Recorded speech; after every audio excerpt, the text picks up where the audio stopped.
उपासक प्रत्येक इंद्री को जब आराध्य देव के ही प्रति क्रियान्वित करता है तब वो इंद्रियां परम पावन हो जाती हैं। प्राकृतिक इंद्रियां भी दिव्य हो जाती हैं।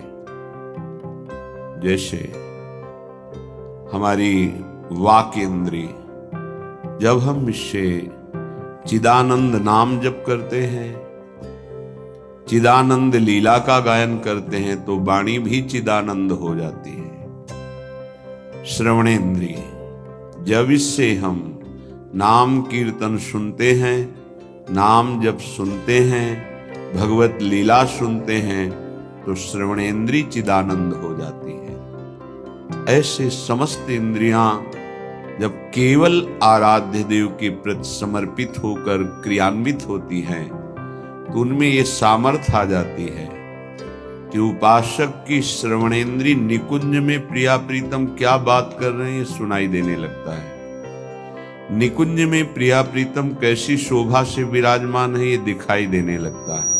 आज कौन से सौरभ का लेप किया गया ये घ्राणेन्द्रिय से पता चलने लगता है। प्रिया प्रीतम की दिव्य लीला का इंद्रियां अनुभव करने लगती हैं, जो कि इंद्रिय मन से बिल्कुल अगोचर है। अगर उपासक इन इंद्रियों को थोड़ी भी स्वतंत्रता दे देगा तो इनका स्वभाव है प्रकृति स्थान कर्षति। ये प्रकृति के वस्तु व्यक्ति स्थान के आकर्षण में फंस जाएंगी।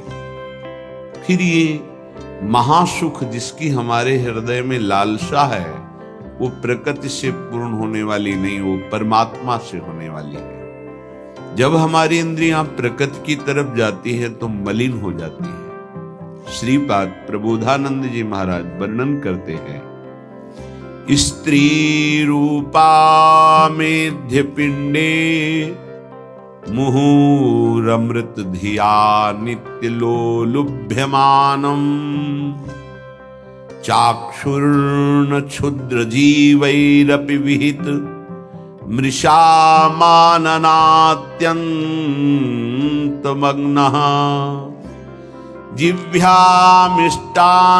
निष्ठा विरमति नमनाग्वित संगृद्ध अनुचितम हा वृंदारण्य कान्या भवति मम गतिश्चेदहम त्वत्स्थितोऽपि।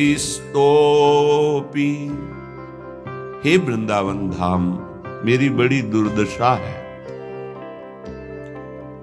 जहां इंद्रियों को दिव्य करना है वहां हम इनको और मलिन कर रहे हैं। जनेन्द्रिय का वेग न सहने के कारण हम परस्पर शरीरों के आकर्षण में भोग वासना में लिप्त हो गए।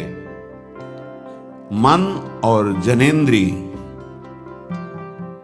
संपूर्ण रूप से काम वासना से युक्त होने के कारण मलिन हो गई। ये देह पिंड चाहे पुरुष शरीर हो चाहे स्त्री शरीर हो, कोई खास बात नहीं इसमें खास बात है भगवान की प्राप्ति कर लेना। खास बात है तुम्हारा चिंतन दिव्य हो जाना। खास बात है इस शरीर से सबकी सेवा बन जाए। माता पिता भाई बंधु परिवार समाज राष्ट्र धर्म भगवान सबकी सेवा बन जाए तो ये शरीर सार्थक हुआ। नहीं क्या मांस का पिंड है, रक्त संचरित नसनाड़ियां हड्डी त्वचा और इसमें जो डालो मलमूत्र बन गया। जितने द्वार हैं उनका सबको परिचय है ही है। कौन से सुख के लिए परस्पर शरीर में आकर्षण होता है। सच्चिदानंद सुख की लालसा वाला शारीरिक सुख के भोग में यदि अनेक जीवन व्यतीत करने के बाद ये भी जीवन व्यतीत कर दिया तो हाथ क्या लगेगा। इतना जीवन व्यतीत कर दिया, क्या हाथ लगा। बहुत विवेक विचार की जरूरत है। धर्मयुक्त काम भगवान ने अपना स्वरूप बताया है सृष्टि संचालन के लिए। यदि विवाह पाणी ग्रहण संस्कार करके संतानोत्पत्ति के लिए विधान किया गया है तो वो धर्मयुक्त काम है, व्यभिचार वहां भी नहीं, धर्मयुक्त काम। अन्यथा धर्म विरुद्ध यदि काम का सेवन किया जाए तो घोर पापाचरण बनने लगता है और मलिनता पे मलिनता होती चली जाती है। स्त्री रूपा मेध्य पिंडे मुह रमृत धिया, हमारी बुद्धि इतनी मलिन हो गई है कि मलमूत्र के द्वार को अमृत पान का स्वरूप समझते हैं। कितनी निकृष्ट बुद्धि है। इन शरीरों पे है क्या? ऊपर के द्वार देखो, आंख से कीचड़ निकले, नाक से कितनी खखार के थूको, वमन करके देखो। नीचे के द्वार तो दुर्गंध युक्त मलमूत्र के ही है। किन भोगों में तुम अमृत पान करना चाहते हो? स्त्री रूपा मेध्य पिंडे मुह रमृत धिया नित्य लोलुभ्यमानम, नित्य तुम लुभायमान हो रहे हो कि अगर ये शरीर भोगने को मिल जाए, ये शरीर मिल जाए तो हमारा जीवन धन्य हो जाए। नित्य लोलुभ्यमानम है क्या? थोड़ा विवेक से विचार करके देखो। धर्मयुक्त संतानोत्पत्ति के लिए भगवान ने आदेश किया है। मनमुखी चाल चल करके मनोरंजन करने के लिए ये नहीं बना हुआ है। फंसते चले जाओगे, अमृत की लालसा से मृत होते चले जाओगे। तुम्हारे विचार मृत, तुम्हारे आचरण मृत, तुम्हारा शरीर मृत, तुम्हारी चेष्टा मृत, क्योंकि मृत लोक में, इसका नाम मृत्यु लोक है। और खोज रहे हो अमृत। चक्षुर्न क्षुद्र जीवैरपि विहितो,